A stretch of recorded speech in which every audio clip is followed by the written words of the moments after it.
The city lights flickered through the glass walls of Verde and Touch's 25th floor office, bathing the room in a wash of gold and silver. It was late 11:47 p.m., but Maya Reynolds was still at her desk, her eyes fixed on the glowing spreadsheet on her laptop. Her coffee had gone cold hours before, and she barely noticed. She wasn't working out of obligation. This company was her heartbeat.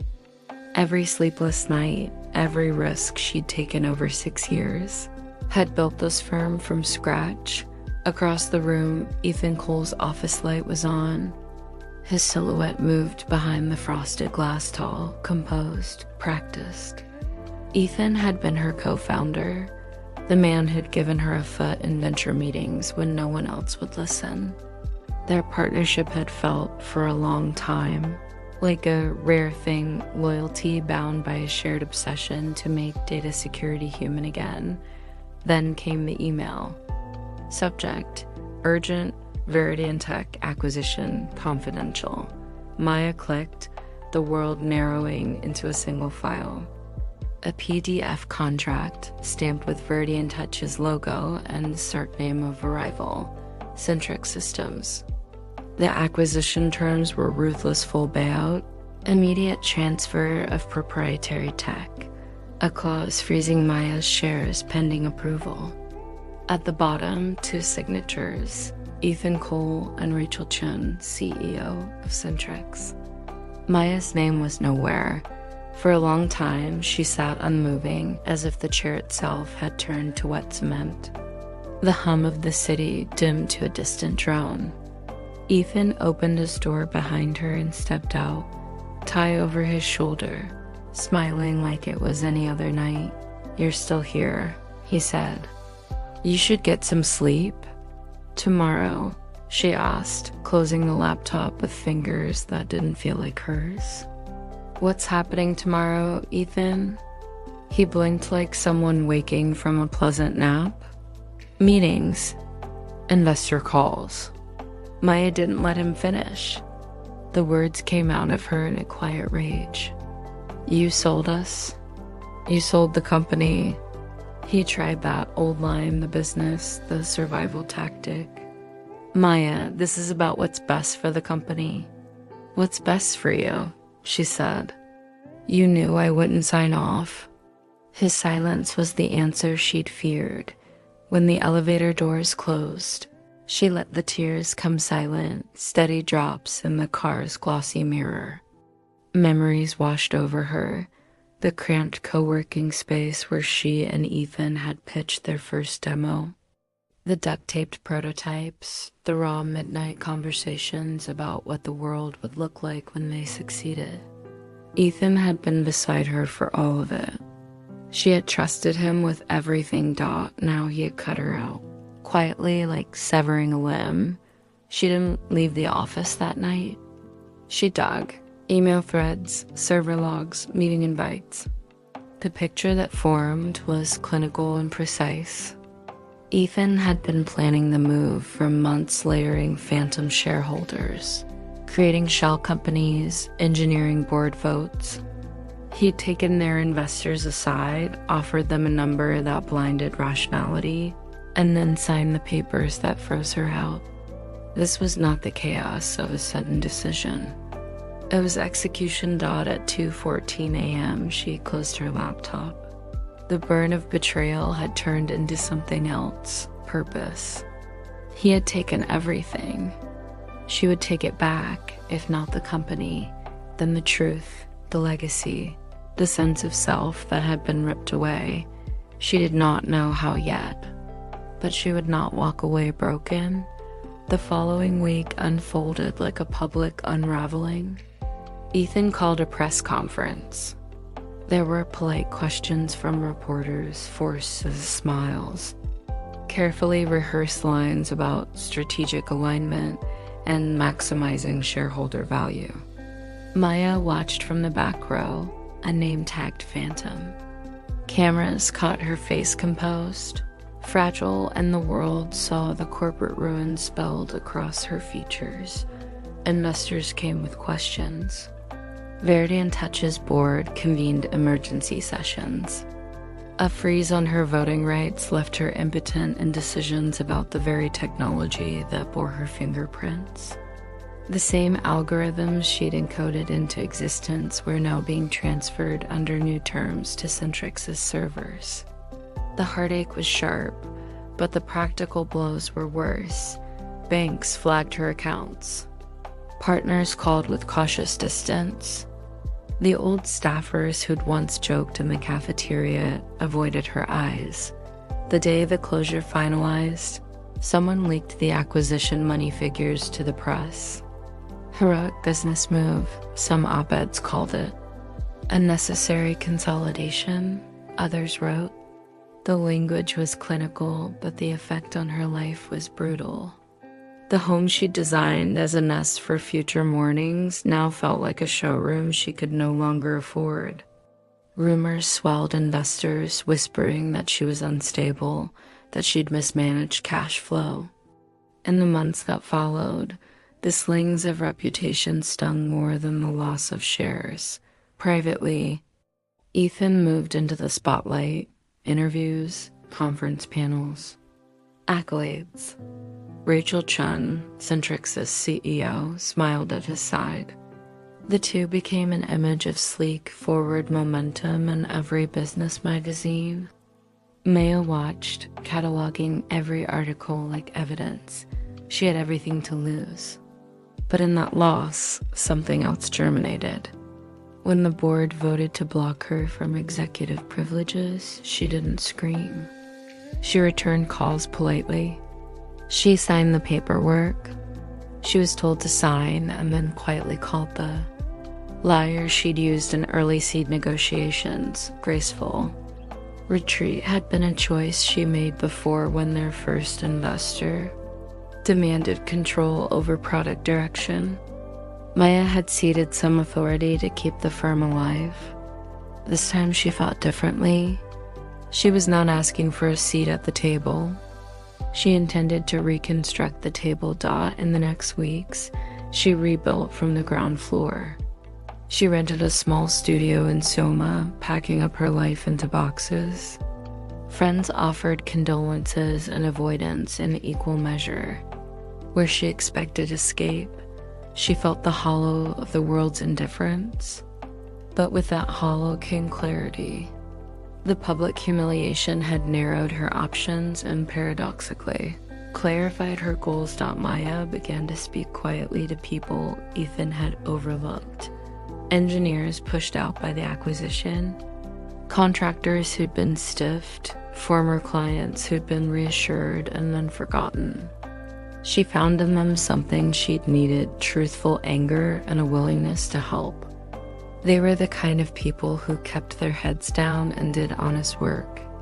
She recruited a handful of them, talent with a chip on its shoulder and a lifetime's worth of precision, and together they started on a new, clandestine project. She called it Project Phoenix, though she rarely used the name aloud. The effort was slow, meticulous, and invisible. They built prototypes, refined the security stack, and cataloged legal vulnerabilities in the Centrex deal.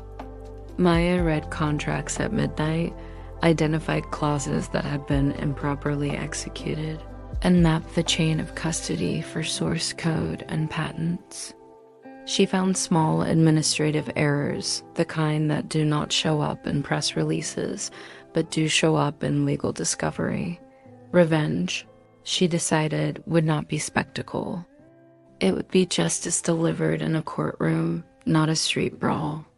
She would show that Ethan had not simply chosen a better offer, as he'd claimed in interviews. He had engineered an extraction, a takeover that violated fiduciary responsibilities and breached corporate duty. Project Phoenix grew quietly. Investors who thought she was sidelined reached out quietly at first, then with more confidence as they saw her team's early proof of concept. Maya learned to watch the small things for patterns: phone calls logged at odd hours, repeated dinner receipts, signed approvals bearing barely legible initials. She cultivated patience like one cultivates a bonsai, careful trimming and watchful waiting. It took the better part of a year. But the slow build left her steadier. She was no longer the founder who trusted by inclination. She was a strategist. She stitched together a case not only about the acquisition, but about patterns of self-dealing, conflicts of interest, and deliberate obfuscation of governance. Evidence, once accrued, becomes a refined instrument. Maya learned to sharpen it. She obtained testimony from an accountant who'd once worked in Centrix's compliance unit. He had been quietly disillusioned by the way Centrix had rushed the transaction. He produced spreadsheets showing backdated approvals and wire transfers that matched offshore accounts. Another former board member, a woman Ethan had pressured out 2 years earlier, came forward with an affidavit. Ethan had pressured the board using threats to push through the acquisition. Where he'd painted a picture of inevitability, the truth became insurgent. There had been malfeasance. Maya also found that the Centrix contract had been negotiated under an expired patent license. The agreement had transferred technology that was not legally transferable without updated IP rights at the patent office. She hired an IP firm to review registration dates, and the conclusions of fatal flaw in Centrix's paperwork were swift and undeniable. With each new piece, her legal team built another solid layer. They prepared for investor lawsuits and class actions. The law, which had been cold and indifferent the night Ethan signed his deal, scored in her favor when the documents didn't match the narrative. In the quiet weeks before the reveal, Maya rehearsed nothing. She let the work speak. She compiled a narrative so clear it would be hard for PR spin to obscure. Ethan orchestrated a takeover, suppressed her authority, and benefited from personal arrangements that enriched him at the company's expense. They landed with all the force of an avalanche. The SEC filed suit for misrepresented valuations and breach of fiduciary duty. A class action from employees and smaller investors cited undisclosed conflicts of interest. News cycles ran from startup darling to scandal headlines. Ethan's image, always immaculate, cracked under the pressure. Ethan and Rachel struggled to maintain the narrative. Their PR team spun, the lawyers managed, but the evidence had coherence that spin could not fix. Depositions dragged, details leak. The day they served the first subpoena, Ethan was live on a panel talking about ethical leadership in tech. The irony tasted like something bitter and metallic in her mouth. That evening, the press release went out. Verity and Tech, the new owners, were being probed over the legality of their acquisition. The board that had rushed to embrace Centrix had not anticipated digging into the paperwork. Publicly, Ethan flirted with outrage, and his statements were measured words meant to reassure and deflect.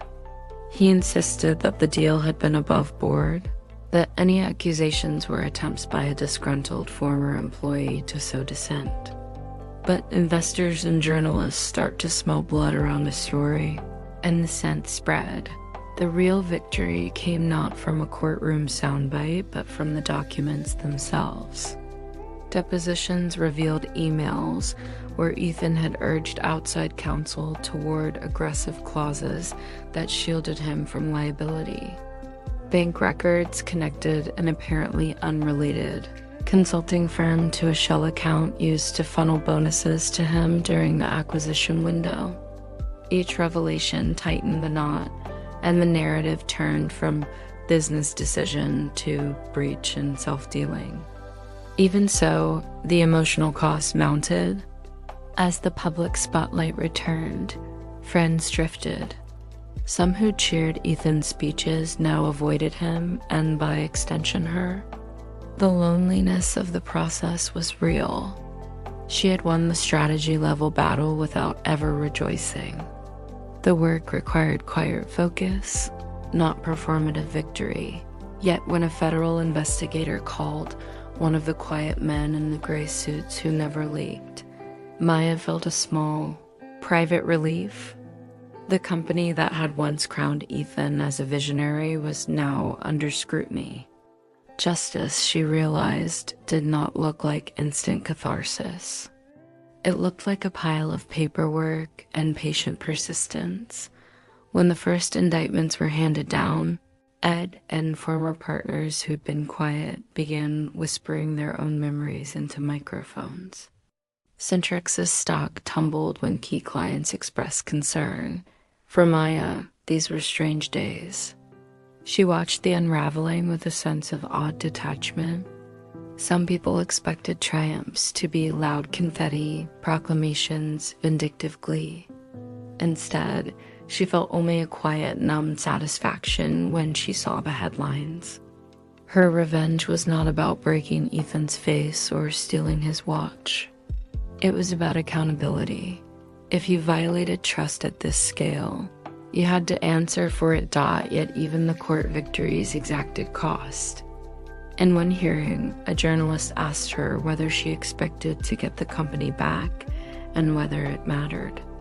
She answered honestly, she wanted accountability more than reclamation.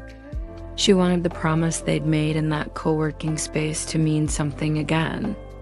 The press recorded her words. An opinion split between sympathetic and cruel. Ethan's trial was a slow, inglorious disassembly of the image he'd curated. Witnesses testified about the pressure he'd placed on the board. Forensic accountants traced wire transfers to a shell company he indirectly controlled.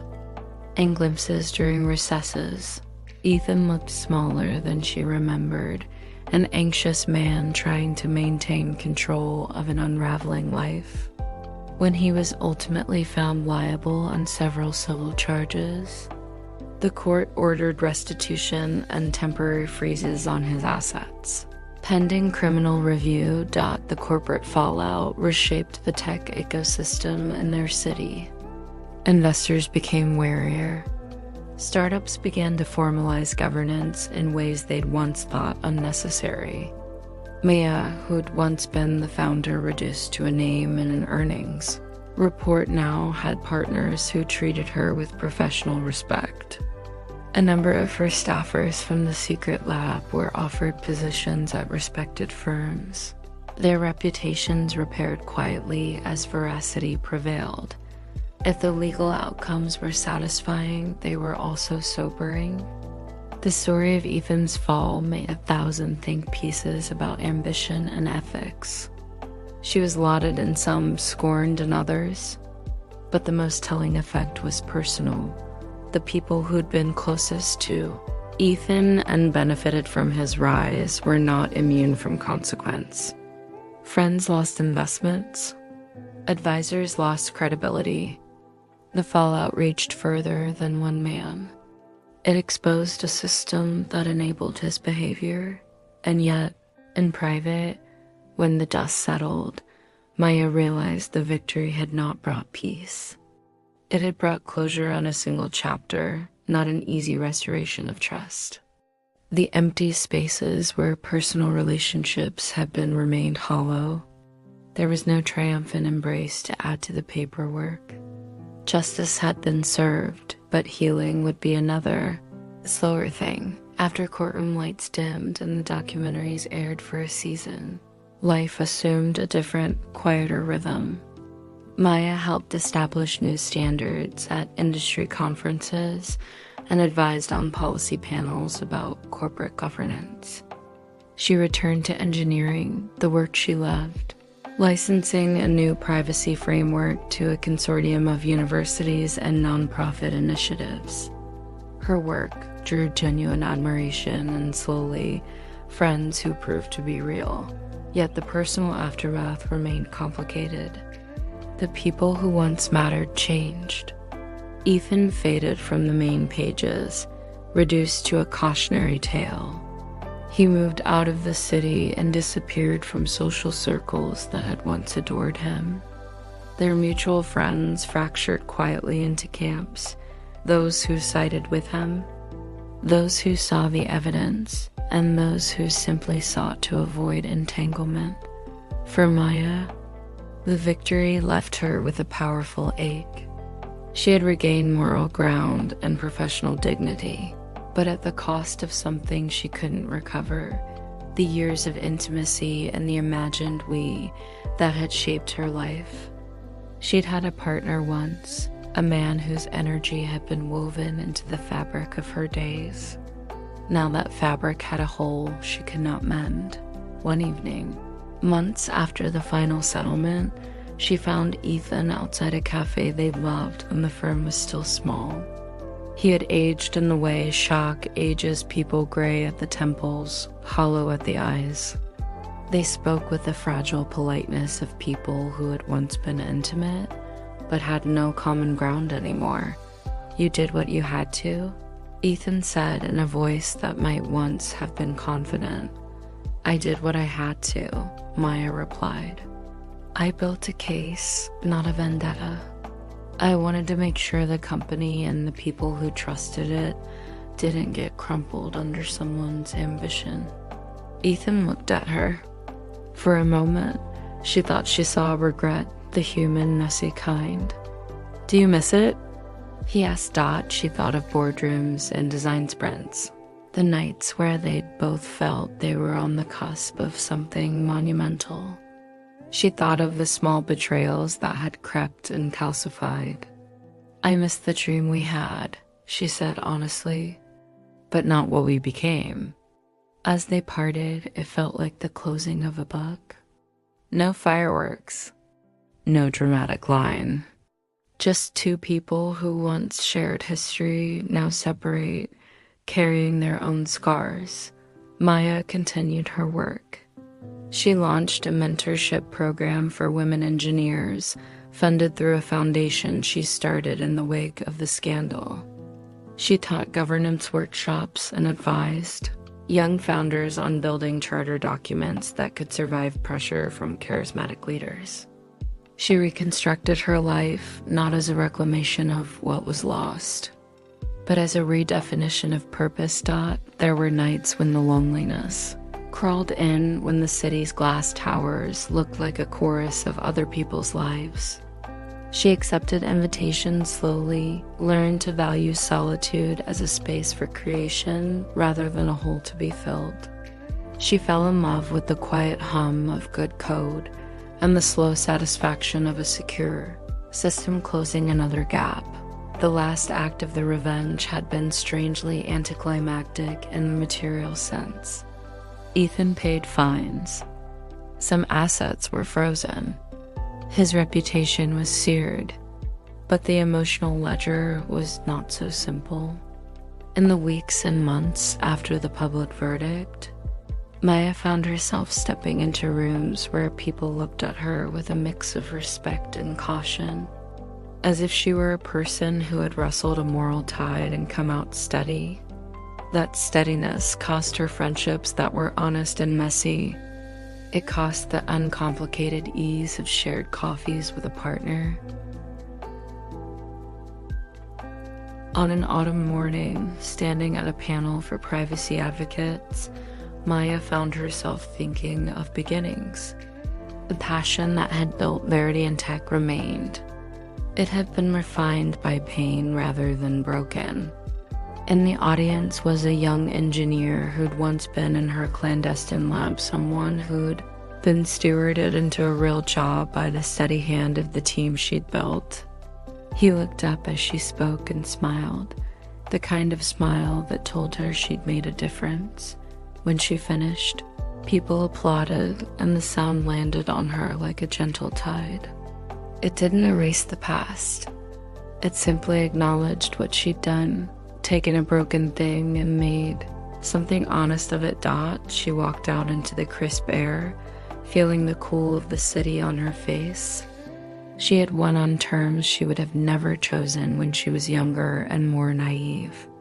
Success now tasted of sober coffee and late-night code reviews, of mentoring and small kindnesses.